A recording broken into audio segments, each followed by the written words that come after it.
The prayer this morning will be offered by the good gentleman representing Calvert and Prince George's counties.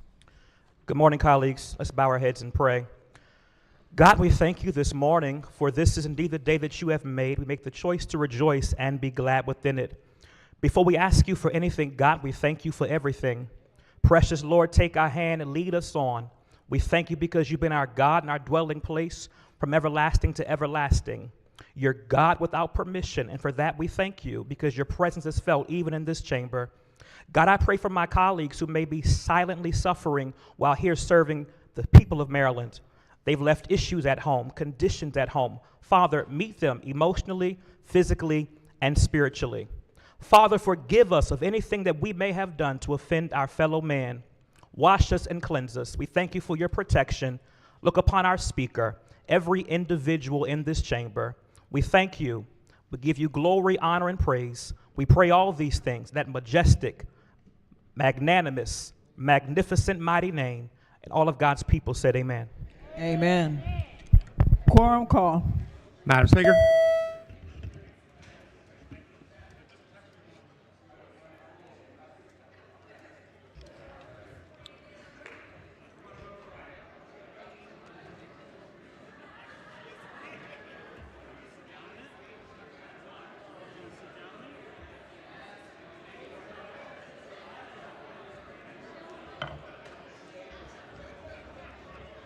Has everyone recorded their presence? If so, the clerk will take the call. There being 129 members present, the House is now in session. Clerk will read the journal from the previous day. Annapolis, Maryland, February the 20th, 2024. Recognizing the Deputy Majority Leader. Thank you, Madam Speaker. Move so much be considered the reading of the journal. So ordered, petitions, memorials, and other papers. Introduction of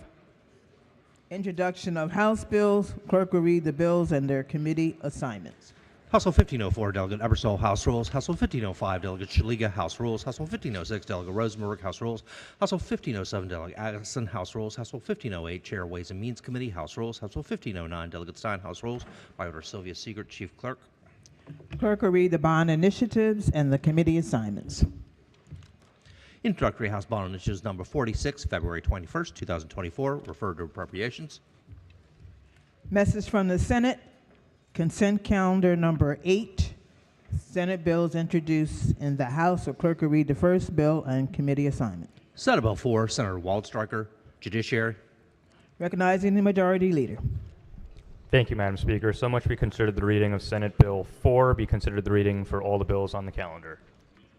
Hearing no objections, the bills are read the first time and referred to the appropriate committee. Special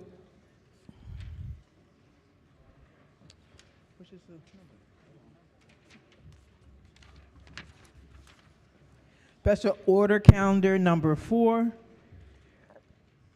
Clerk will read the bill.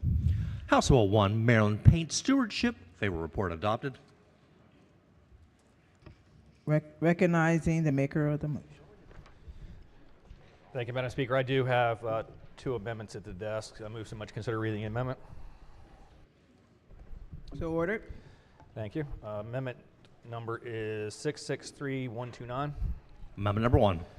So this amendment on line 15 strikes shall and substitute with may, and on line 1, I'm sorry, page 1, line 12, it inserts authorizing certain. What this means is that our retailers will still be assessed the fees, but this will give them the option of whether or not to actually show that charge to the customer or not. So I move the amendment. Floor Leader. Thank you, Madam Speaker. To the good delegate, could I ask a clarifying question about your amendment? Did you say that they wouldn't be required to actually charge the amount, or just to show that what the fee is? Well, from my understanding about this program is that the manufacturers will be charging, the charges are actually going to work its way down the distribution process. Right. So the retailers will be charged this fee no matter what. What this amendment's going to do is it'll make it optional for the retailer to charge their customer.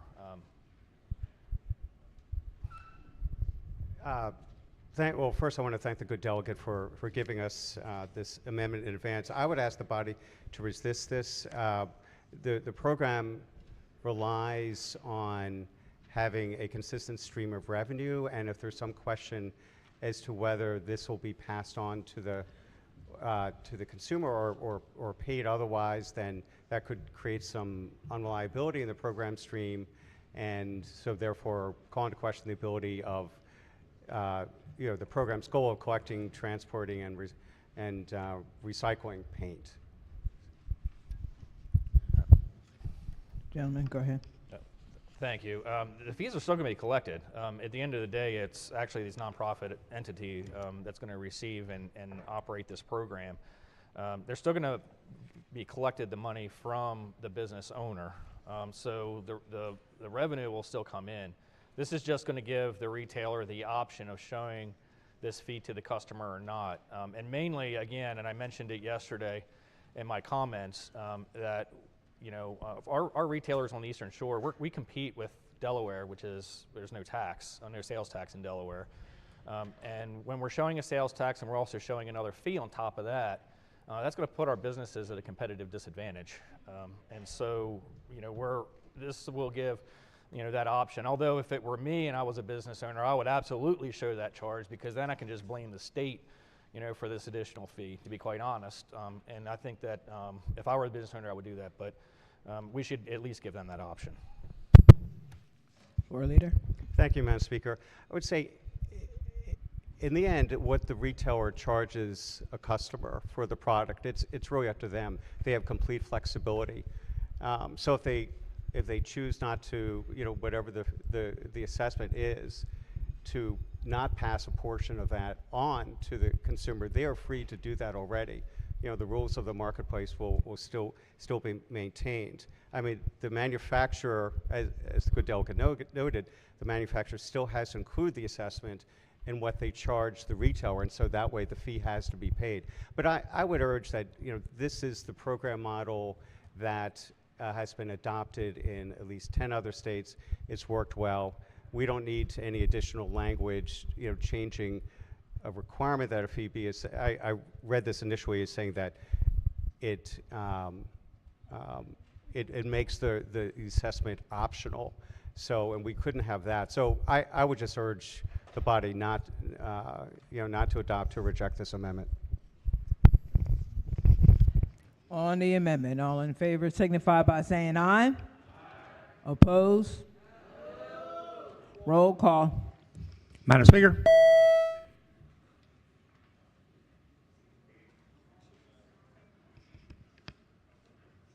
Has everyone recorded their vote? Hearing none. Clerk will take the call. There being 98 votes in the negative, the amendment fails. Are there any additional amendments to the bill to its title? Gentleman from Eastern Shore, back up again. Thank you, Madam Speaker. Yep. Move so much, consider reading the amendment. So ordered. Amendment number 403322. Amendment number 1. All right, so again, harkening back to one of my questions yesterday, was a concern that this might be a potential revenue source for the state. After I did a little bit more research over the last 24 hours, I found out that it's actually worse than that. This is actually a revenue source for a so-called nonprofit. And I say so-called very loosely because the organization that we may be using, called Paint Care, so we took a look at their 990 form from 2021, and they showed an $8.3 million profit. And I believe, I don't know how many states, I know they have Washington, Oregon, California, Connecticut, New York, and I think a couple other states. But they're not operating on razor-thin margins. So much of their expenses were in salaries, office expenses, and travel. They also closed out the year with $90 million in assets, which means that either business owners or consumers in those states that I just mentioned are ponying up a ton of money for 9 people who work in their organization. And having only 9 employees, their office expenses were $594,000. Those 9 employees traveled in 2020, this is during COVID, and spent $585,000 on travel. And I'm sure their post-COVID travel expenses are much more than that. And these are the 9 employees. I'll just mention their first names. Andrew, who is the CEO, made $903,000 in salaries with an additional $44,000 in deferred compensation. Ileana made $320,000 in total compensation. Marjana made $308,000 in total compensation. Jeffrey made $297,000, Fred $230,000, Paul $215,000, Jessica $91,000, Brett $180,000, and Melissa made $178,000. So poor Jessica was the only one who'd make under $100,000. I feel bad for her. So Paint Care doesn't even accept spray paint, and they don't recycle the paint cans or maintain the recycling facility, at our retailers. And there will be additional local costs to do that with our businesses, above and beyond what they're paying for this so-called nonprofit. According to Paint Care's 2021 990, again, they made a profit of $8.3 million. Paint Care's partner, American Coatings, showed a profit the same year of $357,402. This bill does have language that assessments collected may not surpass the cost of the program that these nonprofits are making, but they're paying their employees an exorbitant amounts of money, and are also adding money to their bottom lines. But it does not have any language that requires them to refund the states for any overassessment. And when I mean overassessment, at the end of the year, if their revenues exceed their profits, they should give that money back to the states. And the way this program works is that it's based on, that their fee schedules are based on projections. So if we're over projecting our revenues, then these pit folks are going to make a profit. And that's exactly what has happened in 2020. So, Madam Speaker, for those reasons, I move this amendment. Floor leader. Thank you, Madam Speaker. I would urge the body to reject this amendment for a few reasons. First, in terms of the number of employees that Paint Care has, I just looked up their 2020 990 form, and it shows 44 people. So it's not 9, it's 5 times that many. In terms of their travel expenses, I mean, I can't speak authoritatively to it, but given the fact that they operate programs in at least 10 states, they may be adding Illinois since they just approved a paint recycling program. I'm not surprised that their travel costs would be not insignificant. And with respect to, I guess, the key issue at the heart of the Good Delegates Amendment, the bill has a requirement that the program's costs versus revenue be audited every year by an independent auditor. And part of that is to determine, important part of that is whether the fees and therefore the revenues that have been collected exceed the expenses. And the intent behind that is, if that's the case, then any excess revenue would be plowed back into the program and reflected actually in decreases in the paint assessment. As has happened in 2 other jurisdictions so far, DC and California have actually seen reductions in their paint assessments because of this independent audit requirement. And as part of that calculation, they would look at whether Paint Care or whatever nonprofit is administering the program, whether the revenue they're collecting under whatever contract they have with the state exceeds their costs. And if so, that would be reflected in the next year's assessment, in a reduction in the assessment. So for all those reasons, I urge a negative vote. Thank you. Maker of the amendment. Thank you, Madam Speaker. And I certainly appreciate the fact that they're lowering the assessments possibly in the future. But these numbers show they may have, I didn't see, obviously, and I do apologize, I did not see the other 30 or so employees, and these are probably their top executives that are making this much money. However, we're still talking about 9 people making well over $100,000, or executive making almost $1 million. They have over $90 million in assets every single year, and this is a nonprofit organization. This is a simple request. If you guys make $1 more in this program, that money needs to go back to the state of Maryland, you know, and for me, I would love to take it one step further and actually give it back to the people who paid these fees to begin with, but we're not doing that. We can use that money to help with our revenue problems that we have in our budget deficit. But at the end of the day, this is a nonprofit organization. I would bet you, I don't know the answers, you can probably find it on their website maybe, I don't know, but I don't know if any of their employees even work in Maryland. I'm guessing that these fees that we're going to collect on paint in Maryland is going to help, you know, subsidize these high salaries. It's going to help subsidize their travel expenses. It's going to help them buy more assets. I think it's wrong.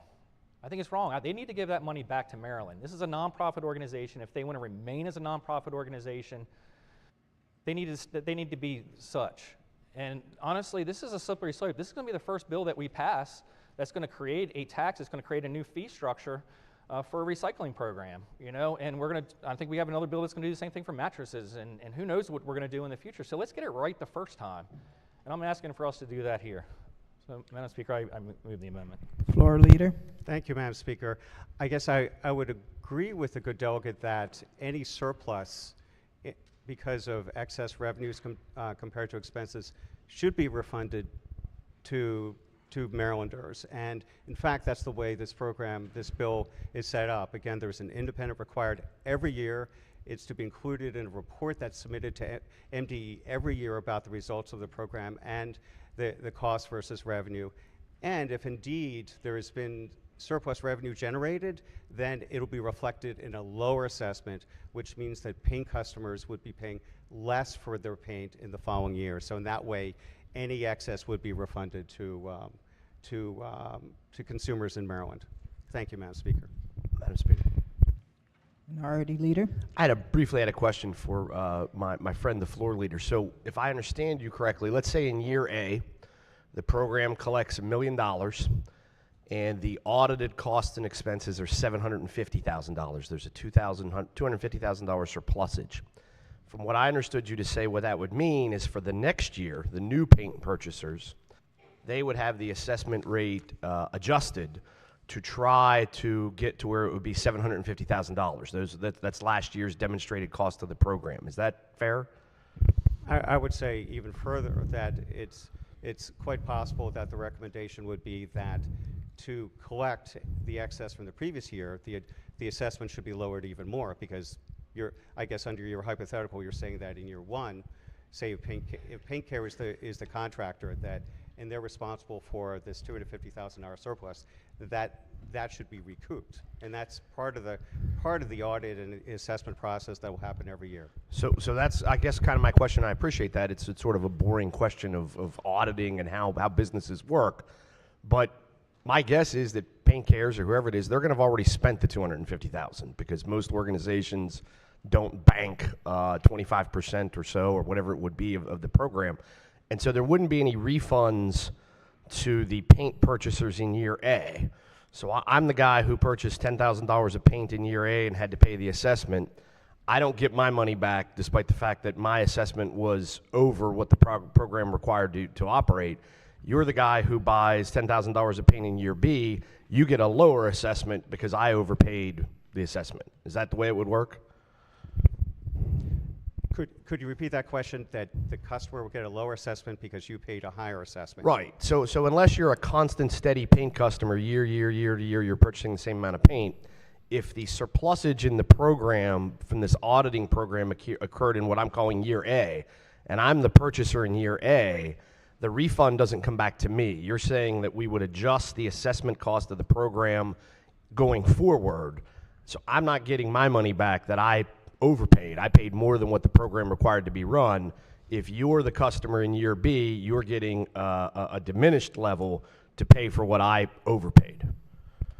Yes, I mean, that is correct, but I guess keep in mind a couple of points. First, that, I mean, your point about Paint Care wouldn't have the money available. Well, the idea is that if their revenue exceeded their expenses, then in theory they would. I mean, because if they had spent this money in their overhead or travel expenses, that wouldn't be reflected in a surplus. So any surplus would go to their bottom line, which in theory could be recouped. And as to your point about whether a customer in Paint B in year 2 would be the beneficiary compared to year 1, technically that's true, but keep in mind that The assessment difference is likely to be minor. We're talking about a range of anywhere from 75 cents to potentially a couple dollars per gallon, depending on what's been charged before. So any adjustment is likely to be modest, and so in theory, the sort of the overcharge that you're saying for the customer in year one, definitely less than $1, and and assuming that they're a regular customer, they come back sometime in the future, then they will get a lower assessment. I appreciate the explanation. I share the gentleman's concerns from the Eastern Shore that this program and the way that it's set up, it's taxing. It's a tax. We can call it an assessment, a fee, whatever you want. It's a tax upon people today without the financial mechanisms to make sure that we're not allowing nonprofit organizations to run wild with the program. I'm not accusing them of that, but human nature is human nature. And when you have individuals and CEOs of these organizations being paid six figures to work there and then saying, that's cool, that's okay, we're going to help pay your salary, and that's built into your overhead, I think that these programs and any profits derived from them should come to the general fund of the state where we're desperate for revenue. We hear it every day, particularly my committee. I'm sure the Appropriations Committee hears the same thing. We're creating additional revenue that's not going into the state's coffers potentially, and I think that the gentleman's amendment is well considered, and I hope that people take it in the spirit in which it is intended. Thank you, Madam Speaker. Is there any further debate? Okay. On the amendment, all in favor signify by saying aye. Aye. Oppose? No. Roll call. Madam Speaker.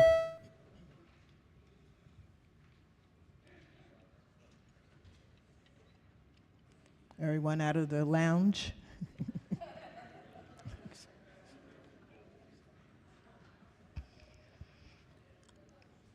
Okay. Clerk will take the call. The amendment fails. Are there any additional amendments to the bill or to its title? Hearing none, the bill is ordered printed for third reading.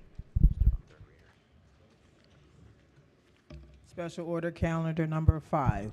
Clerk will read the bill.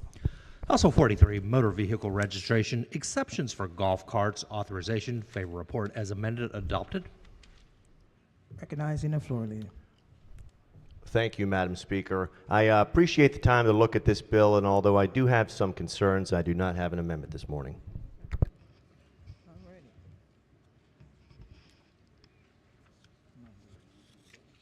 Are there any amendments to the bill or to its title? Hearing none, the bill is ordered printed for third reading. Special order calendar number 6. Clerk will read the bill. House of 93, landlord and tenant, termination of residential lease, limitation of liability for rent, favor report as amended, adopted. Recognizing the gentleman from the Eastern Shore. Thank you, Madam Speaker. I don't have an amendment. May I ask the floor leader one quick question as I was going through the testimony? Yes, sir. The Department of Health seemed to have some concerns with the bill. Is that resolved in the amendments? Absolutely. Yes, it has. Okay. Thank you, floor leader. Thank you, Madam Speaker. I have no further questions. Any additional amendments to the bill or to its title? Hearing none, the bill is ordered printed for third reading. Clerk will read the next. Special order calendar number 7. Clerk will read the bill. House of 211, business regulation, contractors, subcontractors, and brokers, prohibited conduct, favor report adopted. Recognizing the floor leader. Thank you, Madam Speaker. I have an amendment on the desk on behalf of the committee. It's amendment number 463827/1. Amendment number 1. Move so much be considered reading of the amendment. So ordered. Thank you. Amendment number 1 is technical. Amendment number 2 clarifies the language to be inclusive of brokers, contractors, and subcontractors. Move the amendment. Question for the House is the adoption of the amendment. All in favor signify by saying aye.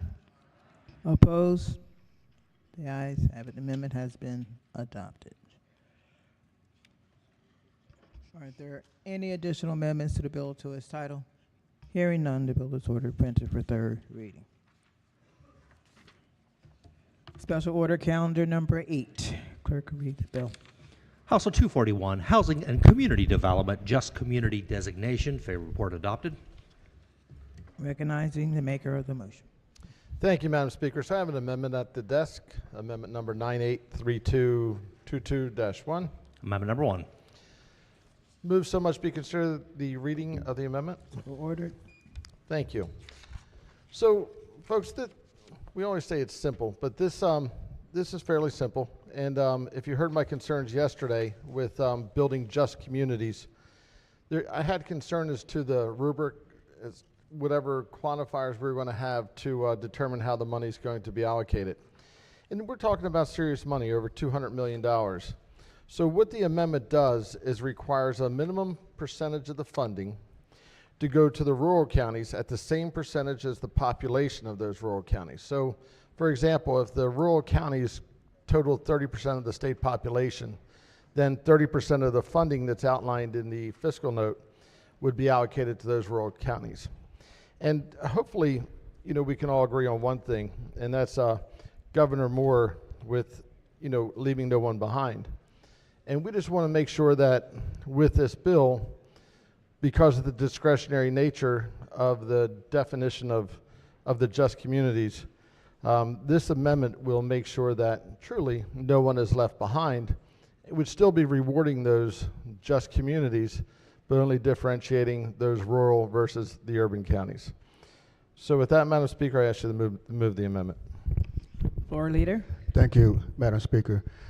Ladies and gentlemen, I would ask that you reject this amendment. And I'm going to be very specific in terms of the reason why this amendment should be rejected. The amendment asks for an equal amount of funds to go to designations that will be labeled as just communities, and an equal amount going to rural communities. A subset of just communities are the priority funding areas within the state of Maryland. And in the gentleman's districts, there are several priority funding areas that are eligible to receive funds from just communities. Those jurisdictions are Salisbury, Pittsfield, Millards, Hebron, and Fruitville. If you take the gentleman's amendment, what the gentleman's amendment would do is it would cause that those jurisdictions that I just mentioned in the priority funding area could possibly receive funding twice. Once because of their priority funding areas, and the second amount of funding would be received because of the gentleman's amendment. This is exactly why the just communities have been established, because we're attempting to right previous wrongs. Even in the gentleman's districts of the municipalities that I just mentioned, funding could be sent to those communities because of historical racial segregation and because of environmental hazards in a gentleman's district. So the gentleman's district could receive funding from just communities, just like all of the other communities in the state of Maryland that are currently priority funding areas. Priority funding areas, just communities are a subset of the just communities. So for all those reasons, ladies and gentlemen, I would ask that you please reject this amendment, because like I said, they could be receiving monies twice. Thank you, Madam Speaker. Maker of the amendment. Thank you, Madam Speaker. I appreciate your comments on that. However, what we're asking for in the amendment would just say that those rural counties is to make sure that they get a minimum, not duplicative, but a minimum of funding so that it's shared equally across the state based on population. We're still going to be rewarding those rural counties for their just community initiatives. We're going to be rewarding the urban counties for their just community initiatives. But it's just making sure that, as the governor frequently says, no one is left behind. And I think we all agree that we want no one left behind. So with that, Madam Speaker, I ask you to move the amendment. Thank you. Floor Leader. Thank you, Madam Speaker. I understand the gentleman's concerns, but as I indicated previously, ladies and gentlemen, those rural communities right now can receive funds. If they're in a priority funding area, a just community is a subset of the priority funding area. They can receive these funds from the just community designation if that is so given to them. now. Again, ladies and gentlemen, I would strongly urge that you reject this amendment. Thank you, Madam Speaker. Gentleman from Eastern Shore. Thank you, Madam Speaker. I do have a question for the floor leader. Floor leader. May I offer a suggestion that we accept the amendment under the condition that that our just communities in the rural areas aren't going to get duplicative funding?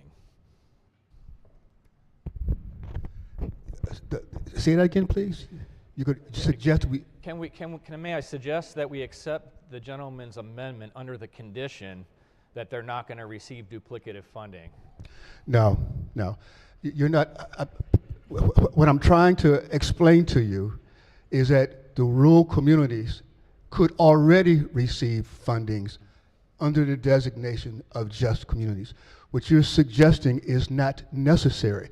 They can already receive the funds if they get the funding, the designation of just communities. It's not necessary.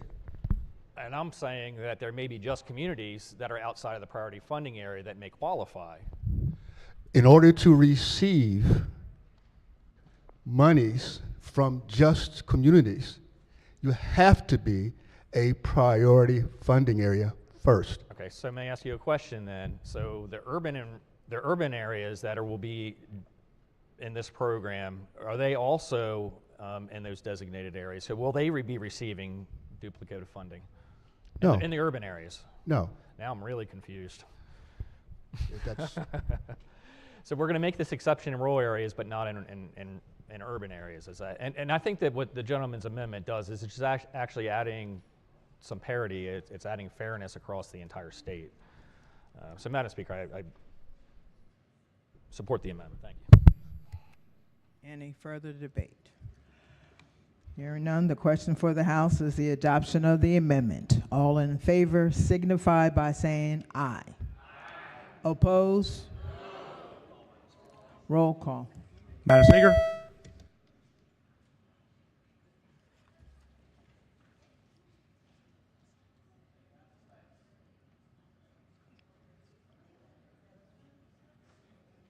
Has everyone recorded their vote?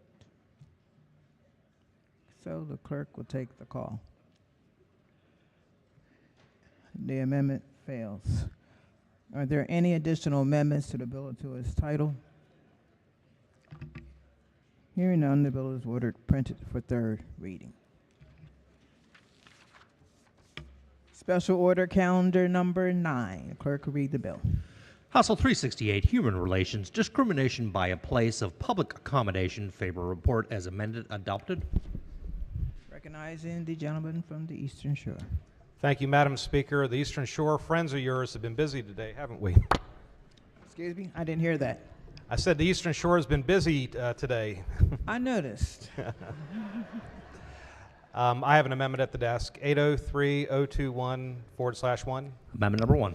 So much be considered the reading of the amendment. So ordered. Myself and members of our caucus are concerned with the financial portion of this bill, where the commission has admitted that there aren't that many violations, but if we start throwing money forward, you might get more violations. Whether that's true or not is really not the point of the amendment. What we're saying is if there is a respondent for which there is a need for adjudication and correction, we're saying if it's a first-time offense, that, and secondly, if the business makes reasonable response and fixes the problem, and creates a solution, that this would not lead to a financial penalty, and that's the purpose of the amendment. The floor leader and I talked a little bit about this, and I'd be curious your thoughts, floor leader, on the amendment. Vice Chair of the committee. Thank you, Madam Speaker. Thank you, Delegate, first of all, for bringing me the amendment, and secondly, I have to say that I agree 100% with your intent of this amendment because it's already in the bill. I worked very closely with the businesses, retailers, and restaurants to get a bill that they could feel comfortable with, and that's where we are in terms of if you look at what the, if there's determined to be a discriminatory act, and there has been no effort to mitigate it, that's when an administrative law judge might be called in. Otherwise, it's resolved at the investigation stage. The bill isn't about getting getting people money. Oops. It's really about raising an awareness of business around the need for accommodations. And in terms of accommodations around accessibility, one of the considerations that the ALJ has to make is the financial burden on the business. So if the ALJ were going to make an award, that would be one of the primary factors they would look at before making any award. So when I'm looking at the bill, are you referencing on page 7, 20-1016? Because it looks like to me there was some language in here about it, whether there was a prior act, if there were acts within a certain period of time that the fines follow the time frame. Is that where you're referencing, or could you point to me in the bill where what you just discussed is here so I can just see it real quick? So if it's there's no prior offense, and then that's one of the considerations that the Civil Rights Commission will take into account. And again, operating on the good faith of the respondent. So where it is in, I don't know that I have the same page numbers as you have. That's my problem. It's toward the end of the bill for what I'm reading. So in terms of what the ALJ can consider, it's the seriousness of the act, the good faith of the respondent, the harmful effect to the public of the act, the harmful effect of the respondent's actions, and the respondent's assets. So all of those things are something that the ALJ, if it got to that point, would be considering in making any kind of award. Thank you, Floor Leader. Madam Speaker, I'll press the amendment. It seems like there's agreement that we want what the amendment is doing. There may be some question as to whether the language from our caucus's side is clear enough to meet what I'm trying to do with this amendment, so I push the amendment. Thank you. Madam Speaker. Minority Leader. Briefly, if the floor leader would rise, is the complainant, you mentioned something about the people who are affected by the Americans with Disabilities Act, which is a very significant thing. Right.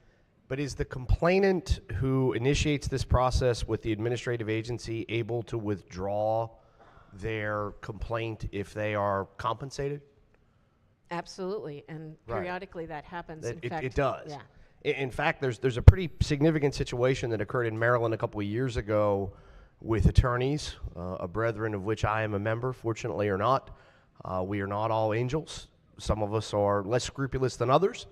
And there are groups of attorneys who routinely have individuals who suffer from disabilities travel to parts of the state and identify restaurants, hotels, inns, bed and breakfasts, other places that cannot accommodate their disability. And you mentioned that you had to factor in the cost analysis of it. Some of these buildings simply aren't susceptible of being modified to do what we would all like to do, to provide equal access. And so what the attorneys and the plaintiff do is they don't go and file a complaint and pursue it and seek remediation. They send a letter to you or a lawsuit. And the lawsuit says, if you give me $10,000, I'll go away. And small businesses all over the state and all over the country pay their $10,000 to go away because they contact other attorneys to defend them, such as myself and others, and we say, well, you're going to have to pay us a decent amount of money too. We don't work for free. And so as a result, it becomes, that's my concern with the bill, and I think that's what the gentleman's amendment addresses. If there's a complaint and the administrative body says you have a problem here, business owner, and the business owner acts in good faith to comply with it, there shouldn't be any financial incentive for a plaintiff and a plaintiff's lawyer to manufacture some of these things in an effort to get compensated. And so under the bill, if I file a complaint with the administrative agency, do I have the ability to retain a private attorney who then sends a demand letter to the business and says, hey, no one wants, believe me, no one wants on their record, searchable in any way, I violated the Civil Rights Act. That's not what businesses want in 2024 at all. And so does the plaintiff or the complainant have the ability to say, hey, I'll drop my complaint if you drop some dollars on me? Is that allowable? Vice Chair of the committee. Right now, you can sue under state or federal law for ADA discrimination. This is a different process, which is not litigation, not involving a lot of lawyers. And at any point, if there's resolution of the difference with or without money, then the case is dropped. So it's a much simpler process that just informs and makes the business aware of the need. And if it's possible for them to make an adjustment, sometimes it's simply access to the building that would require a $100 ramp to, build to make into the step. If the business owner did that, the case is over. Okay. I appreciate and I believe that your perspective is in good faith, but I do think that unfortunately this system is often abused, and the system that exists now and the system that will continue to exist under the bill, I believe the gentleman from the Eastern Shores Amendment is designed to try to combat that and hopefully would be considered. Vice Chair of the committee. Thank you, Madam Speaker. I would ask the body to resist the amendment. The amendment really doesn't address the minority leader's concern about undue hardship. In fact, the amendment does exactly what the bill already does in terms of what has to be considered in these cases. So I believe this amendment is not necessary and ask us to resist it. Thank you. Gentleman from Eastern Shore. I press the amendment. On the amendment, all in favor signify by saying aye. Aye. Oppose? No. Roll call.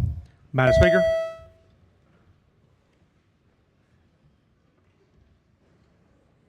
Has everyone recorded their vote? Clerk will call the roll. The amendment fails. Are there any additional amendments to the bill to its title? Hearing none, the bill is ordered printed for third reading. Special order calendar number 10. Clerk will read the bill. House Bill 391, Corporations and Associations, Protestant Episcopal Church, Diocese of Washington. Favor report adopted. Recognizing the maker of the motion. Thank you, Madam Speaker. I truly appreciate the opportunity that you gave me to take a deeper look at this bill, and I do not have an amendment, but I will be offering some comments on third reader. Thank you. Is there any further debate? The question for the House is the adoption of the amendment.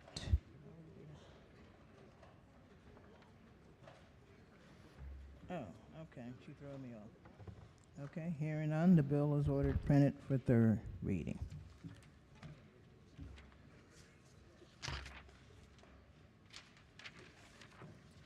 Special order calendar number 11. Clerk, read the bill. House Bill 472, Education School Mapping Data Program, established. Favor report as amended, adopted. Madam Speaker. Recognizing the floor there. Thank you, Madam Speaker. I have an amendment at the desk with my fingers firmly crossed today, okay? Amendment number 733-427/1. Amendment number 1. So much be considered the reading of the amendment. So ordered. Thank you. The amendment number 1 is technical, and amendment number 2 replaces moving the program to the IEC with instead requiring the IEC to adopt uniform standards for public school facilities. The MCSS, Maryland Center for School Safety, will then use the standards in administering the program. Move the amendment. Question for the House is the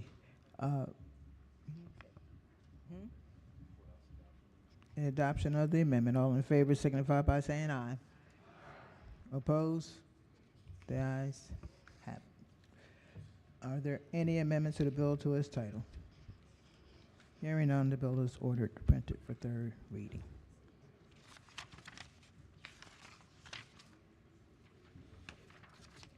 Special order calendar number 12. Clerk will read the bill. House Bill 558, Primary and Secondary Education Comprehensive Health Education Framework, established. Favor report as amended, adopted.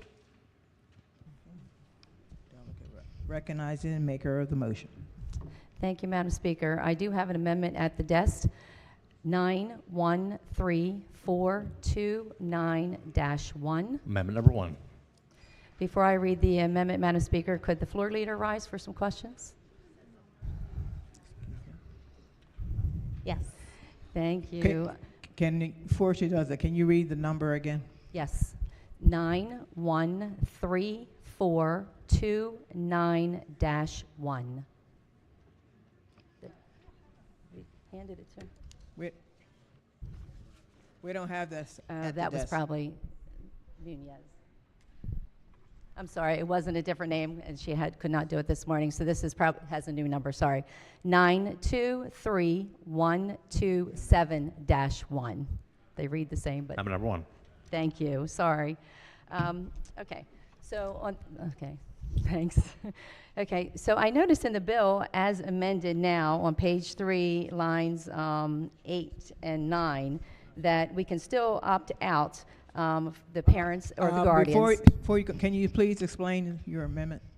Okay, well, I was just trying to, maybe if she answers the questions, I might not need the amendment, but I can do the amendment first. That's fine. Please explain your amendment. Okay, will do. All right, thank you, Madam Speaker. All righty, so move so much be considering the reading of the amendment. Amendment. ordered. Amendment basically, each county board shall notify the parents and guardian of students in pre-kindergarten through grades 5 at least 30 days before the gender identity and sexual orientation topics will be taught in the student's grade level, and post on the county board's website a link to curriculum materials and supplemental materials for the gender identity and sexual orientation topics that will be taught to students in pre-kindergarten through grade 5. So I guess now the questions for the floor leader, please. The committee chair. Thank you, Madam Speaker. Thank you, committee chair. Yes, so I noticed in the bill as amended and voted out of committee that the parents and the guardians can still opt out of the family life and also the human sexuality, but you actually struck that the parents do not have to be notified and cannot opt out of the gender identity and the sexual orientation portion. And, you know, I've always been told by advocates that, you know, there's no difference between these categories. So could you explain that for me so that I would have a better understanding? Yes, so thank you. So you are correct. It was amended in committee so that parents can continue to opt out of the family life and human sexuality and not the gender identity and sexual orientation.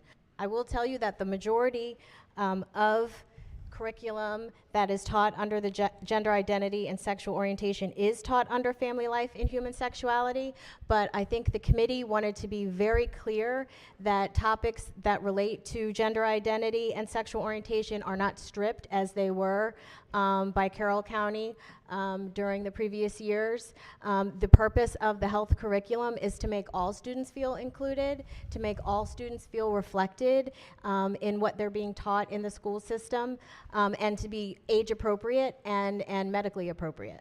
Okay, thank you very much. Madam Speaker, I do want to press my amendment, and one of the reasons is because, you know, from age 5 to 5th grade, that's, you know, our elementary schools.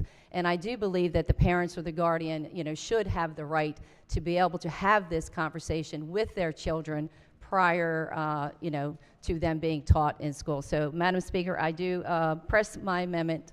Thank you very much. Chair of the committee. Thank you, Madam Speaker. But, colleagues, I would urge the body to reject this amendment.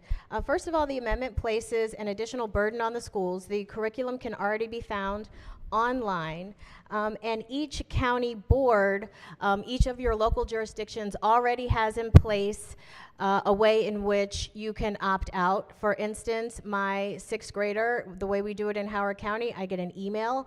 I'm not sure the time frame, but I am sure it was well in advance of a month of the class happening. Said your son's about to participate in health class. They are going to be learning about sexuality. Do you want to opt out? And if you do, we will offer you some other particular type of curriculum. And that each jurisdiction can do it how they see fit. But this particular amendment places an additional burden. The curriculum, like I said, is already online. And so I would urge the body to reject this amendment. Maker of the amendment. Thank you, Madam Speaker. So it sounds like, I mean, this amendment would be fairly easy for the, school boards to actually put this in place. So but I do continue to press the amendment. Thank you, Madam Speaker. Madam Speaker. Gentleman from St. Mary's. Thank you, Madam Speaker. On the amendment, I rise and support this amendment of my colleague. I really hope that parents are out there in the audience watching, because in my opinion, this is the reason why you see on the news so many parents irate at school board meetings, because their parental rights are being taken away from them. These kids do not belong to the state, they belong to the parents. And I gotta imagine if this bill came in with this amendment as drafted, there would be a ton of opposition to this legislation. But a lot of parents don't even know about it. Now, I sit there and think back of my own son and daughter that went to public school, and I gotta think that I remember back that being allowed to opt out of the family, what are we calling this?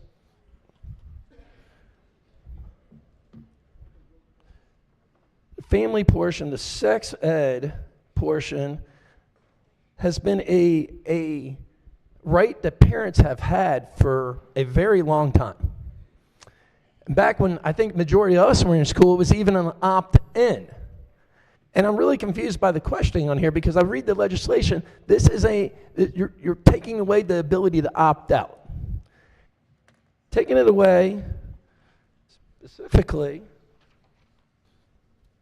on gender identity and sexual orientation. That's wrong. I remember a couple years ago, we had a debate on the floor. We offered up an amendment that prevented this from kindergarten to third grade. And majority party framed this as the Don't Say Gay amendment. And everyone got all upright, and we said, well, this is not even happening in the schools. What are you all so bent out of shape about? And now we have a bill on the floor that it is happening in schools, it's being taught, and now we're taking away the parents' right to opt out. And it's a little bit, I think, weird, because it's putting the teachers in a really bad situation. Because if the opt-out is not in place, you can better believe the notification's not in place. So think about this. If you had notified, or if you want to have a conversation with a kindergartner about gender identity and sexual orientation, let's say it's a person at the park, or maybe it's a little league coach, maybe it's a priest, your parishioner, or having a conversation about gender identity and sexual orientation, maybe it's a cousin or uncle, you would label that person a groomer. And rightfully so, because they shouldn't be having these conversations without parent knowledge. We're putting our teachers in a very bad situation. And this amendment requires parental notification and allows the parents for an opt-out. That's common sense, and I support the amendment. Thank you, Madam Speaker. Committee Chair. Thank you, Madam Speaker. Okay, so folks, there was so much that was said there, but I want to start by talking about what is facts. First of all, we are not taking away any rights. You can still, as a parent, opt out of the family life and human sexuality part of the curriculum. No one is taking that away. But what we are addressing in this legislation is ensuring that all of our students in the state of Maryland are treated with dignity and that they're treated with respect. And that when they walk in to those public schools, they feel welcomed and they feel safe. And now I'm going to look at my colleague, the chair of the Judiciary Committee, and put on my judiciary hat from my 7 years there. And anyone who has spent any time on that committee, you know that you see and you hear testimony that you will never forget. You hear things that have happened to children in our state that you will never, ever forget. And I'm putting on my Mama Bear hat, as my good colleague dubbed me when I was in the Judiciary Committee. This bill is also about safety. This bill is about teaching our children what is the medically appropriate thing to do, teaching our vulnerable children what is the appropriate thing to do, so that when somebody steps to you in the park and tries to take you in the bathroom and do something to you, you know that that's not correct. When somebody does try to do something to you that is inappropriate as a child, you know that that is the wrong thing to do. And this is the case whether you are gay, straight, whatever. Our children need to be taught to be safe, to respect others, and to respect their bodies. And that is the purpose of this legislation, and that is why this bill was amended. And Madam Speaker, I would urge my colleagues to reject this amendment. Thank you. Madam Speaker. Gentleman from Anne Arundel. Thank you, Madam Speaker. I appreciate the chairman's remarks, and it sounds like this is just a wonderful move for all the children. And if it is indeed such a wonderful move, don't you think all the parents would be embracing it and saying, this is great? So this is about transparency. This amendment's about transparency and saying, this is what we're doing. We want all of you parents to know exactly what we're doing so we can teach some of these things to protect your children. But that's not what we're doing.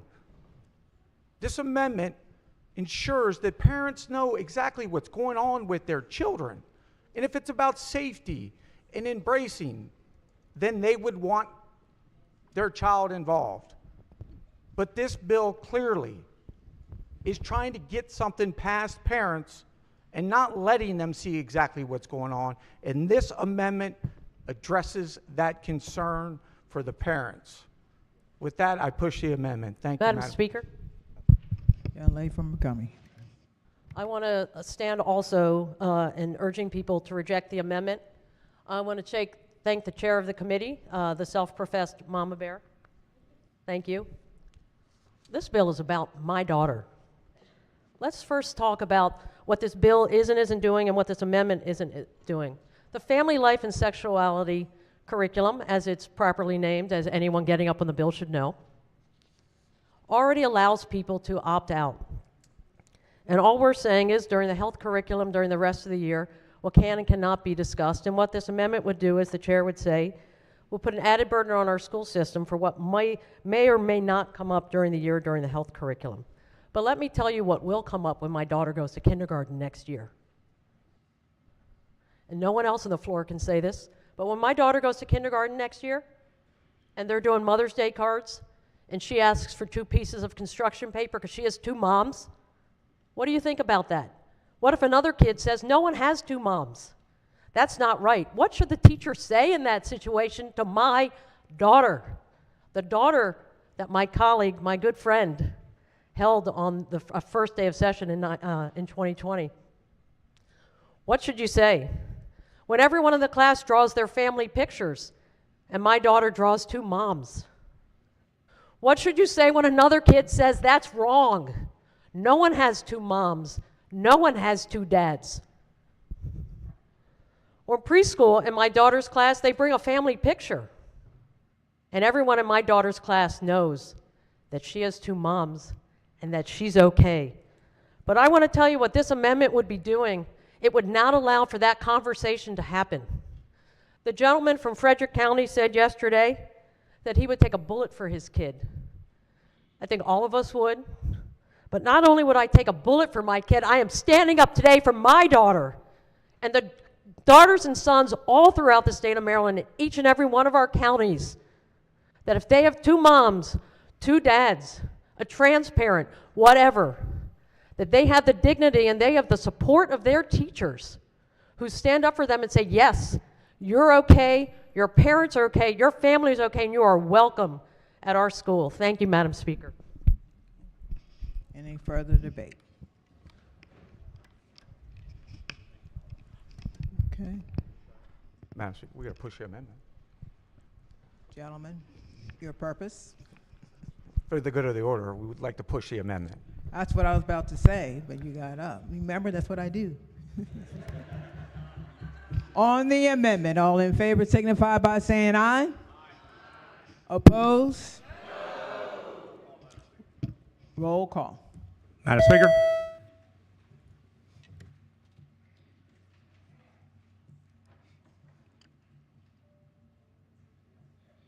Everyone recorded their vote? Clerk will take the call. The amendment fails. Are there any additional amendments to the bill or to its title?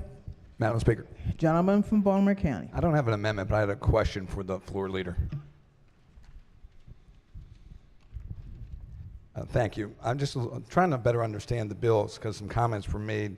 The way I understood it is that the State Department of Education comes up with this framework, and then the local school boards, I guess, implement based on some type of local control. But then your comment earlier was that Carroll County should not be allowed to do what they did. So I'm confused as to how it works.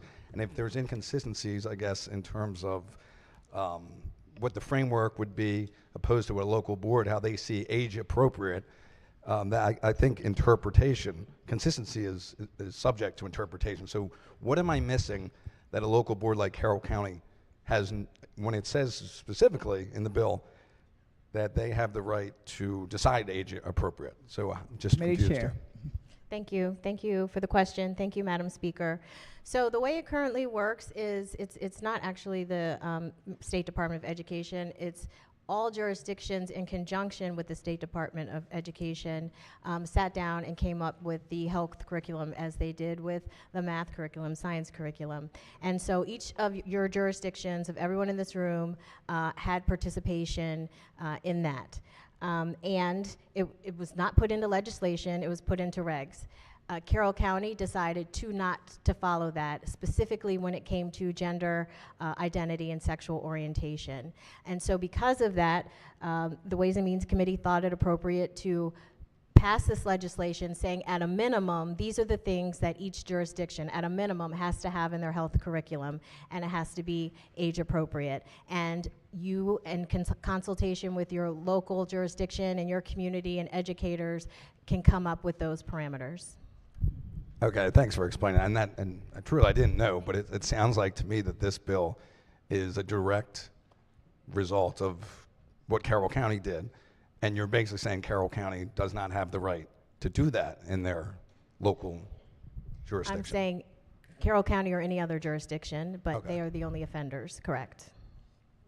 Okay, well, and I appreciate your answers, and it's very disappointing to see such a lack of a local control for something, but I appreciate your answers.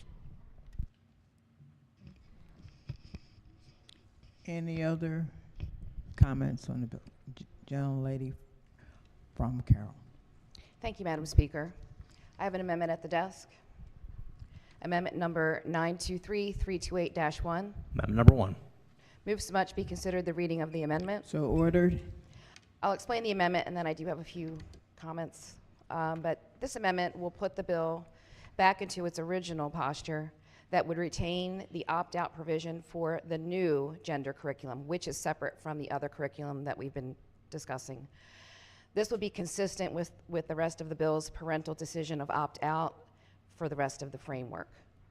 Parents have a right to know what their children are learning in school. I believe parents are the ones best equipped to make decisions regarding when their children are ready to encounter complex and sensitive topics such as sexual orientation and gender identity. In particular, after our discussion yesterday, when I think of 5-year-olds in kindergarten, I think they're too young for these decisions that I really do believe should be happening based on each child's personal situation and maturity level at home with their parents. Kindergarten should be a time for learning to interact with others, drawing, reading, making friends, and playing on the playground.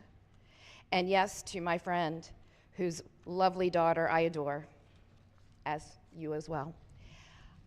I think, and the scenario that you mentioned, I think that if that would happen, I think that it's perfectly appropriate for a teacher to step in, and that's when we are teaching our children to be kind, to be tolerant, to be understanding, and to not participate in any bullying behavior or any sort of ridicule whatsoever. And I think that that's very appropriate. I do believe, and I will stand up for Carroll County, that our school system, which is one of the best in the state, who routinely rates in one of the top 3 or 4, always. I think our teachers, I think our school system, our superintendent, our school board does a very good job of doing what reflects what our local constituents want, and I've heard that over and over again. And while I absolutely understand and respect my friend's differing opinion and her reasons for it, I just hope that that would be returned, that we have an honest disagreement on this particular aspect of the bill, and for those reasons, I press my amendment. Madam Speaker. Gentleman from Frederick. Thank you, Madam Speaker. And colleagues, I know this is a deeply emotional conversation that a lot of us have, and I thank the good delegate from Carroll County for bringing the amendment forward to address this with the body. The issues around sexual orientation and gender are very deeply personal to many of us in this body. The issues should affect all of you, because remember, sexual orientation and gender identity is not just talking about gay people and trans people. Sexual orientation and gender identity is talking about relationships and your body and who you are as a human being. When we talk about these issues, we should care about the conversations that we're having. I am proud to say that our local authority that our colleagues are concerned about, that local authority is built out through curriculum. That curriculum is built by experts who share the concerns that parents have, parents who serve on those curriculum committees, who bring forward those concerns. And they make sure that the information that's shared is age appropriate. As the good delegate from Montgomery County mentioned, we're talking in kindergarten of having conversations explaining that there can be heterosexual couples, a mom and a dad, and there can be same-sex couples, 2 moms, 2 dads. There can be transgender parents, and they're all beautiful. They're all amazing. The amendment is unnecessary, and I ask the body to resist the amendment because the existing prohibition on opting out of family life and health curriculum already exists.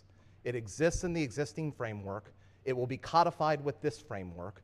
They have the right to opt out of that portion of the health curriculum. It already exists. But to be clear, when you opt out of family life and human sexuality, you're not opting out of queer human life, human sexuality, and queer people's family life. You're opting out of all of it. And I think that that's a loss for some people to lose, to be able to learn that. But we agree that that can be learned in the home, that parents should be able to talk to their children about those issues. To target sexual orientation and gender identity by incorporating it in would be devastating, devastating, not only to the LGBTQ community, but also to all people when we talk about healthy relationships, mental health, and support for one another. I ask this body to please resist the amendment. Maker of the amendment. Thank you, Madam Speaker, and I appreciate my colleagues' comments. When you mentioned the experts that are making these decisions on curriculum, I just want to stand and say that when it comes to my children and my grandchildren, they're my family, and I'm the expert, and I should have the final say. So for those reasons, I press the amendment. On the amendment, all in favor signify by saying aye. Oppose? Roll call. Madam Speaker.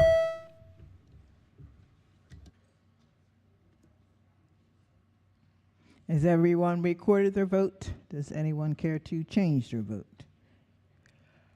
If not, clerk will take the call. The amendment fails. Are there any additional amendments to the bill to its title? Hearing none, the bill is ordered printed for third reading. Special order calendar number 13. The clerk will read the bill. House Bill 728, Health Insurance Qualified Residents Enrollment Program, Access to Care Act. Favorable report as amended, adopted. Okay.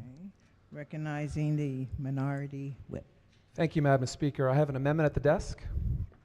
It is amendment number 483422. Amendment number 1.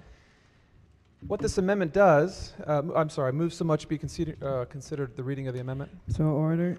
Thank you, Madam Speaker. What this amendment does is it deletes the words other than incarceration pending disposition of charges. And now I'll just explain that to my colleagues here, if I may. So in the bill, it says individuals,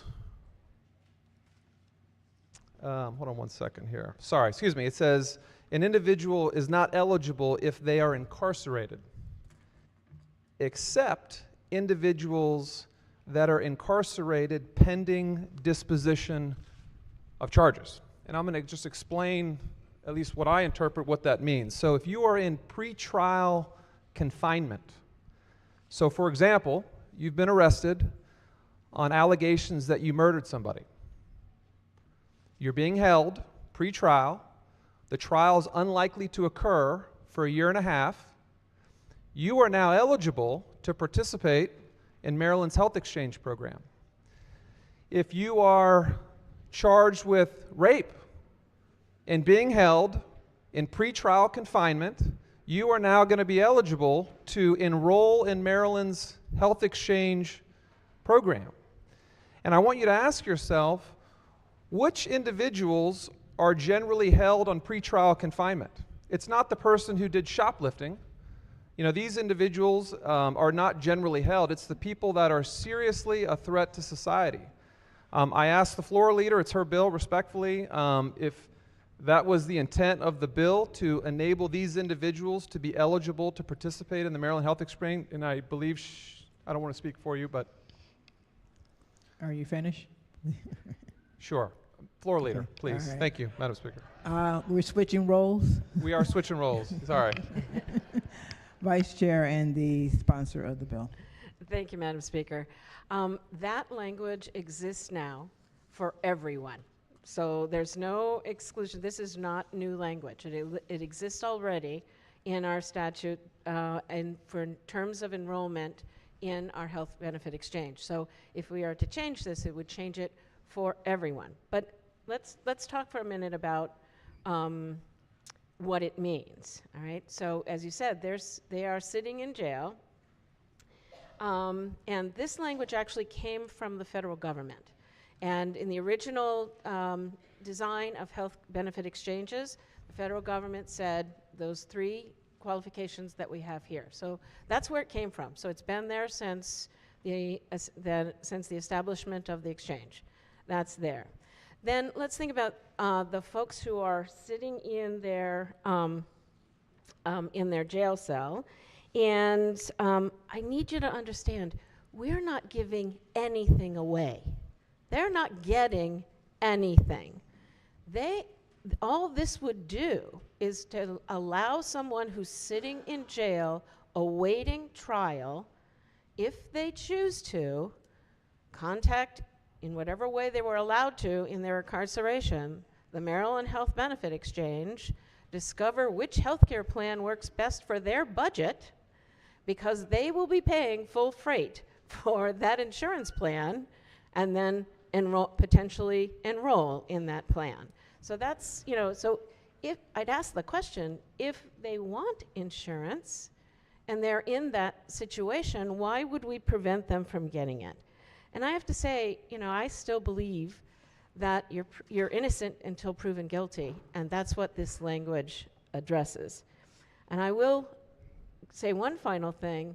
It is that the more people we have in our healthcare market, the better it is for all of us, because the more enrollment that we have, that stabilizes our premiums and helps us all ultimately. So that's why I would ask the body to resist the amendment. Thank you. Now it's my turn. So On the amendment. The language is bold, which means it's new language. So you said it's existing law, then why are we adding it to this bill? So if it's existing, why is it bold? Why are we adding it to law? Second, I don't know if you guys remember, but about a decade ago, Marylanders subsidized the creating that health exchange to the cost of hundreds of millions of dollars. So all of us in this room contributed to creating that system. It was taxpayer funded, it was subsidized, and I think we should have a say in who should be eligible for these privileges. You know, and I don't know if that should apply to individuals that are sitting in jail for likely a heinous act, awaiting trial. I mean, don't they have coverage sitting in jail already? I mean, if you're an inmate in jail, do you not have access to any sort of care while you're in there? Judiciary Madam Speaker. Chair. Yes, they receive health care. Some of the health care is okay. A lot of the health care isn't within facilities. But I would say, going to the gentleman's amendment, you're talking about people who are being detained for murder or rape. They're probably not going to be let out. They are going to be receiving some of that health care. But the vast majority of people who would be able to benefit from this are people who would want to buy health insurance because they have drug addiction issues, because they have alcohol addiction issues, because they're there being held because they may have committed a burglary. And so they're trying to take the next steps to make sure that they can get the help that they need when they're ready to leave the facility. That's the vast majority of these people. The people who are going in in the cases that you mentioned for alleged incidents of murder and rape, if they have the money to pay full freight for their health care, by all means let them. Take their money. Go ahead. Take their money. They've got bigger problems. If they for some reason believe that they would benefit from the health care exchange, please, by all means, give us your money. Those aren't the people we're dealing with here. The people we're dealing with are the people who are the most needy and the most needing of additional assistance and additional treatment. I want to thank my good friend, top two committee chairs, in my opinion, in this House. He knows why I said that. So here's the deal. You know about drug court, all right? So this state has done a great job with drug court. We have them in Western Maryland. Most of these individuals, respectfully, sir, and you know your profession, are not in jail, right? Because we have diversion programs, they're not in jail.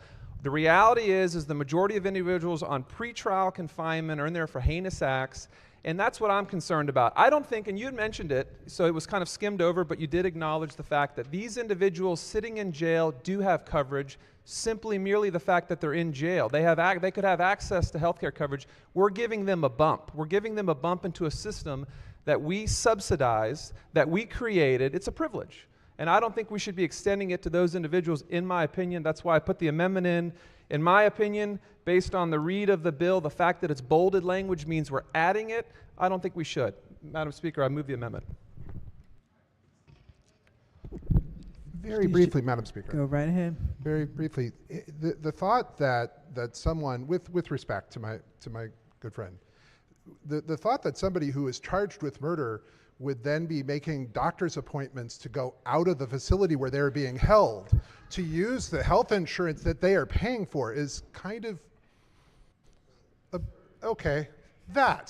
And so I would just say again, the people who will benefit the most from this. No, I'm not in my committee. I apologize for getting in the middle of this. Okay, if they don't mind. But having said that, the people who will benefit more from this are the people who sometimes are in fact held prior to trial. It's also worth mentioning one of the things that I think it could potentially be extended to are people who are held on house arrest prior to trial. And there are an awful lot of those people as well. They're at home. They usually have the ability to go to see their doctor as a part of the conditions of their pretrial. And for those reasons, I would oppose the amendment. Okay. Any further? Vice Chair of the committee. Thank you, Madam Speaker. So to answer the bolded language question, it's because it was cut and pasted from another section of the code. So it's new in this section. That's number one. And number two, I would add that perhaps someone in this situation would want their family covered as they go forward. So this would provide them the opportunity to get their family health care coverage if they were in that position. So I would ask the body to reject the amendment. On the amendment, all in favor signify by saying aye. Oppose? Roll call. Madam Speaker.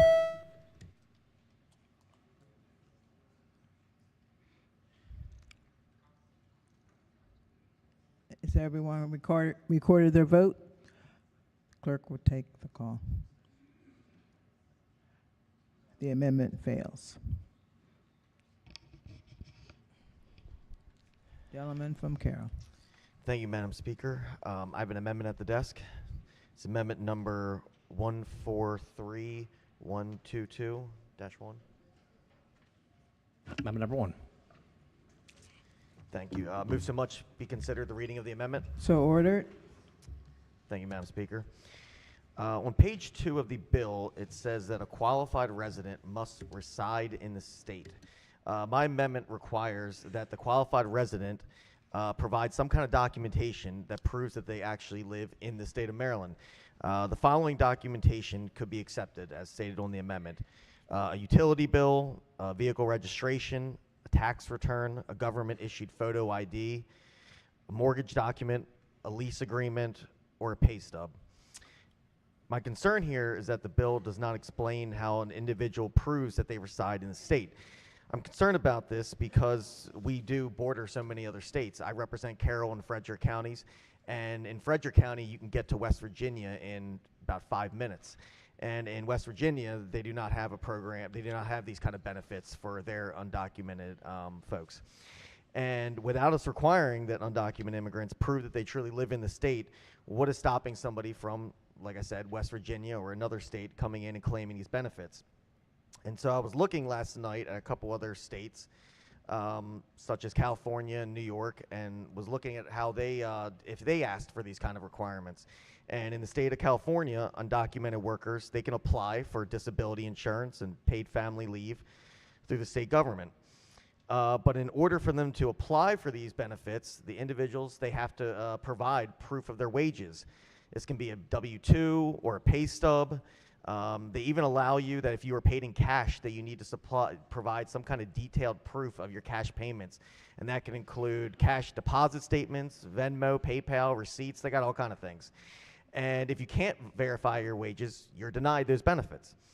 In New York City, undocumented immigrants can apply through the New York City Department of Social Services for different benefits, including cash assistance. But in order for them to receive these benefits, they have to provide proof of income, which includes a pay stub, proof of self-employment, and then furthermore, they have to prove their residency. So this isn't something that's not being done in other states. And with that, thank you, Madam Speaker. Vice Chair of the committee. Thank you, Madam Speaker.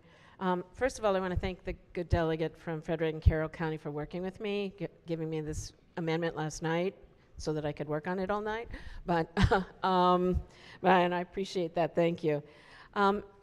So I would ask the body to resist this amendment because it's not necessary. Right now, if you look at the Maryland Health Benefit Exchange website, you'll see what you need to enroll in order to enroll on the exchange.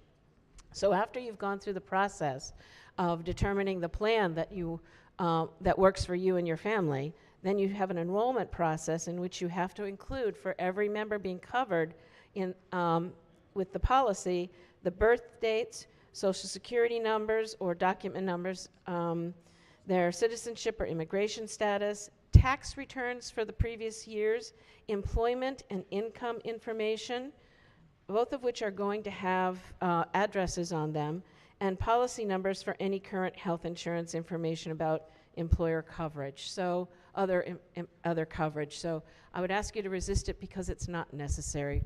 I understand the intent, but it's already covered. Maker of the amendment. Thank you, Madam Speaker. Yes, and the floor leader, she is correct. On Maryland's Health Benefit Exchange's Maryland Health Connection website, it does ask for this documentation, and they ask for this when individuals go to actually enroll. But my question is, what is wrong with asking this on the front end to make sure that before folks, wait all the way to November, that they actually have the proper documentation? So while I appreciate that the website does ask this information, it does require it when it comes to enrollment, my request is that we put this in the actual statute. Madam Speaker. the minority leader. Thank you. Would the floor leader rise in response to the remarks you just made? And I appreciate that. You said, I believe, I want to make sure I'm getting this right, that when you apply for these benefits as a non-citizen, you have to identify your social security number, which you can't have as a non-citizen, or am I getting the nomenclature right? An ITIN, you get an ITIN number. The ITIN number doesn't require you to identify what state you claim to reside in, correct? It's just a number. Yes. It doesn't say I'm an I-10 resident of Maryland, I'm an I-10 resident of Virginia, wherever it may be. You said that the individuals would have to provide a tax return or a tax filing. Is it required under the bill that the only way you can apply for the exchange if you're a non-documented individual is if you filed taxes the prior year?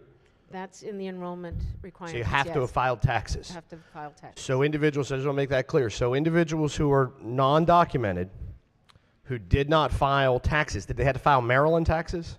Yes, they'd have to file Maryland. So they'd have to file Maryland taxes in order to receive or be eligible for the benefit. In order to enroll, yes. Is that contained within the language of the law, or is that just simply you're relying on the fact that the Health Benefit Exchange has it on their computer screen?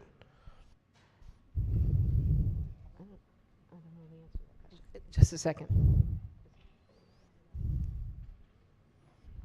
Okay, no, it's not in the law. It's in the exchange process. Okay, so it's not in the law, but it's on a computer screen monitored by someone in an administrative sense but it doesn't say in the law, Joe Smith, who is a non-citizen that goes to apply for these benefits through our health exchange, there's nothing in the law that says that Joe Smith had to file a tax return in Maryland for the prior year. May I? Sure. Madam Speaker? Yes. So the exchange is following the federal law in terms of what is required. And someone sitting at a computer would be asking for the appropriate documents. And it's built into their IT system. If we were to take the amendment as written, it would incur an administrative cost on the exchange when we already are getting that information when they actually enroll. And I appreciate the answer of that. I'm just wondering, I just want to be very clear for everyone so we understand what we're voting for and against, and to make the record of that. Is it the position under this law that in order to qualify as a non-citizen to participate in this benefit, to apply on the exchange and get your health insurance through our exchange, that you had to have filed a Maryland income tax return for the prior year certifying that you are indeed a resident of the state of Maryland? Vice Chair of the committee. Yes, that is the intent of this law. Thank you. I appreciate your response. Any further? On the amendment, all in favor signify by saying aye. Oppose? Roll call. Madam Speaker?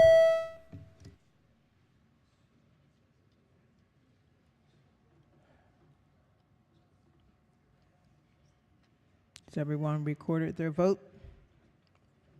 Clerk will take the call. The amendment fails. Are there any additional amendments to the bill as to its title? Hearing none, the bill is ordered printed for third reading. That ends work at the desk. Committee announcements, appropriations. Thank you, Madam Speaker. The full committee will not meet. Listen for subcommittee announcements. Judiciary. Thank you, Madam Speaker. Ladies and gentlemen of the House. The House Judiciary Committee members should listen carefully. We'll begin at 1:30 this afternoon to allow subcommittees to meet. Environment and Transportation. Thank you, Madam Speaker. The Environment and Transportation Committee will meet at 1 p.m. for bill hearings in the committee room. Ways and Means. Thank you, Madam Speaker. The Ways and Means Committee will meet at 1 p.m. for bill hearings. Economic Matters. Thank you, Madam Speaker. House Economic Matters Committee will meet at 1 p.m. for bill hearings. Health and Government Operations. Thank you, Madam Speaker. The Health and Government Operations Committee will be meeting at 1 p.m. for bill hearings. Thank you. Okay. Are there any subcommittee announcements? Real Property. Thank you, Madam Speaker. The Housing and Real Property Subcommittee will meet virtually and not digitally at 4 p.m. Thank you, Madam Speaker. Public Safety Administration. Thank you, Madam Speaker. The Public Safety and Administration Subcommittee will meet at 1 p.m. in the Baltimore City Delegation Room. Big, Big Regs. Thank you, Madam Speaker. The Business Regulations Subcommittee of the Economic Matters Committee will be meeting tomorrow morning at 9 a.m. over Zoom. Tomorrow morning, 9 a.m. over Zoom. Thank you. Education and Economic Development. Thank you, Madam Speaker. The Education and Economic Development Subcommittee of Appropriations will be meeting at 1 p.m. in the Appropriations hearing room. Health and Social Services. Thank you, Madam Speaker. The Health and Social Services Subcommittee of Appropriations will be meeting at 1 p.m. for budget hearings in the Prince George's County Delegation Room. Thank you. Okay. Environment. Thank you, Madam Speaker. The Environment Subcommittee will be meeting virtually today after the conclusion of bill hearings in committee. Government Ops and Health Facilities. Thank you, Madam Speaker. The Government Operations and Health Facilities Subcommittee will be meeting at noon today. Criminal Law. Thank you, Madam Speaker. The House Criminal Law Subcommittee will be Zooming at noon as long as the guest announcements don't go that long. Okay, Education. Sorry. Education Subcommittee of Ways and Means will meet at noon on Zoom. Thank you, Madam Speaker. Any other subcommittees? Okay. Any delegation announcements? Okay. Any caucus announcements? Legislative Black Caucus of Maryland. Thank you, Madam Speaker. Members of Legislative Black Caucus of Maryland, we will meet tomorrow virtually at 8:30 a.m. Tomorrow, February 22nd. The topic will be on housing, and we welcome everyone to watch on our Facebook stream as well. Thank you. Any other caucus announcements? Okay. Any personal or guest announcements? Gentlelady from Baltimore City. Thank you, Madam Speaker. Today, February 21st, is Maryland Independent Higher Education Day. There will be over 100 students meeting with legislators today, representing the 13 state-aided member institutions of the Maryland Independent College and University Association, or MICUA. They have scheduled meetings with your offices to thank you for the support of the Joseph A. Selinger program, which provides financial support to Maryland students that attend a MICUA member institution. Please join me in welcoming these students and their presidents to Annapolis.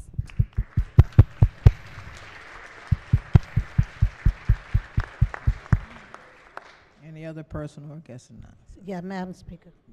Yes. Go ahead. Thank you, Madam Speaker. Permission to use the delegate's name? Permission granted. Thank you, Madam Speaker. On behalf of myself and delegates David Frazier Hidalgo and Lily Chi, I'd like to introduce the doctor of the day, Dr. Larry Green, who's a dermatologist. He lives in District 15. I've actually been to his house. He's been a dermatologist for 25 years. He's also a professor of dermatology at George Washington University.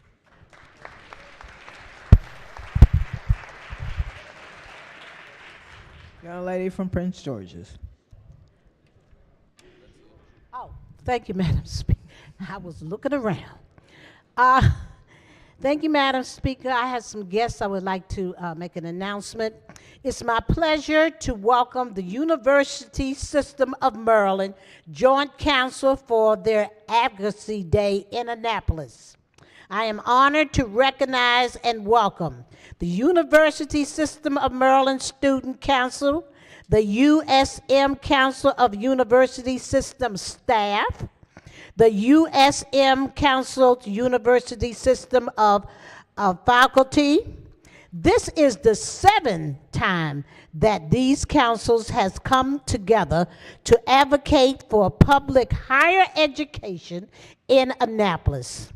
As an advisory council to the board, greeting and counselors, these members represent academic, professional, technically skills, managerially group, employees, and students.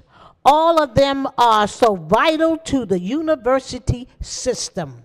The council are part of the USM, shares government groups committed to represent concern by actively participating on all levels within the beyond the USM. The council strive to foster respect, communication, collaboration within the university community. Please join and welcome these members of the USM Joint Council today.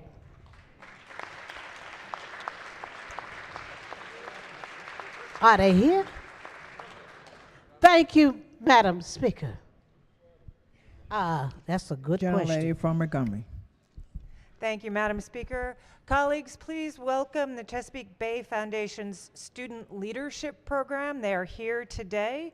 The program's mission is to connect, educate, and inspire the next generation of environmental stewards to become critical thinkers and environmental problem solvers by advancing advocacy, raising awareness, and taking action to save the Bay. Thank you. Other lady from Montgomery County. Thank you, Madam Speaker. On behalf of my colleagues from Montgomery County, I have the great honor of welcoming the board members of Committee for Montgomery for their Advocacy Day here. So please join me in welcoming my constituent, Sally Murick, and the community leader, Ellen Bowser. And I don't see others. They might be on the Senate side, including Reverend Ken Nelson. Thank you for joining us today. Gentlelady from Baltimore County. Gentlelady from Baltimore County. Thank you, Madam Speaker. Permission to use the delegates' names? Permission granted. Thank you, Madam Speaker. On behalf of Speaker Pro Tem Dana Stein and Delegate Cardin, please, please, please join me in welcoming students from Stevenson University who are from beautiful 11A. If that is you, could you stand up, please? Please stand up. The students from Stevenson University represent a variety of majors, including biology, marketing, accounting, and cybersecurity. They are in Annapolis today to thank legislators for our support of independent higher education. Again, thank you, Stevenson, for coming today.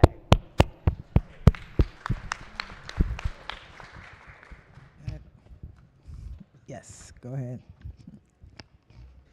Thank you, Madam Speaker. Colleagues, I just want to remind everyone that if you have to change your vote as we're moving forward on the floor, you have to wait until the end of the calendar and then stand and wait to be recognized by the speaker before you speak. And you must change your vote within that calendar day, okay? If your vote did not register, you must stand immediately, right? So if for some reason all of these green buttons that's checked by OAS daily happens to not work all of a sudden, you have to stand immediately and wait to be recognized. And don't forget to turn in your vote change sheets with the clerks here at the front as well. Thank you, Madam Speaker. Okay.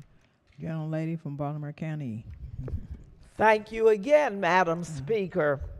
Madam Speaker and colleagues, I am personally proud to introduce to you two members of a group for which I'm proud to say I was a founder. They are the Baltimore chapter of the Highlanders Professional Black Women Incorporated. This organization is a nonprofit, service, civic, and charitable group dedicated to advance, support, and improve the lives of residents and businesses in Baltimore County by engaging in political, civic, health, cultural, and economic programs, projects, and initiatives. Two ladies are standing in the balcony. Please welcome them. Thank you. Any other personal or guest announcements? Hearing none, quorum call. Madam Speaker.